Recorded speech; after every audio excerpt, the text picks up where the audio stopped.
Annotate Pro directly integrates with Google Translate for AP Plus and institutional users. Automatically translate comments from one of your libraries or type out freeform content to be translated. You can quickly enable translation tools from the AP Extension's Quick menu. Click the lightning icon to open the Quick menu and select Show Translate. Translate will be turned on by default, but you can turn off the translation feature using the On-Off button. Next to the On-Off button is a Single Dual button.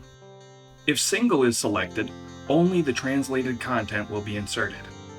If Dual is selected, it will insert your original text with the translation appearing after it.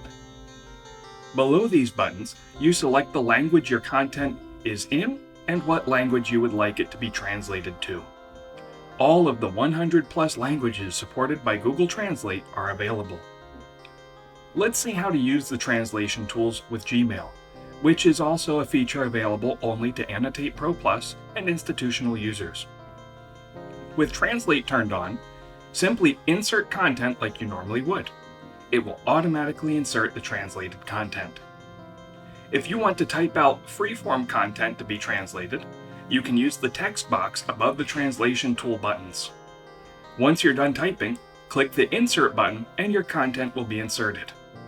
If you have comment histories enabled, content that you type there will also be saved for you to curate later. More information on comment histories is covered in a separate video. In addition to being accessible from the Annotate Pro extension for Google Chrome and Microsoft Word, you can also use the translation tool in the web editor using the Feedback Builder tool. The same options that appear in the extension also apply to the Freeform and Translate box of the Feedback Builder. More information on how to use the Feedback Builder is covered in a separate video.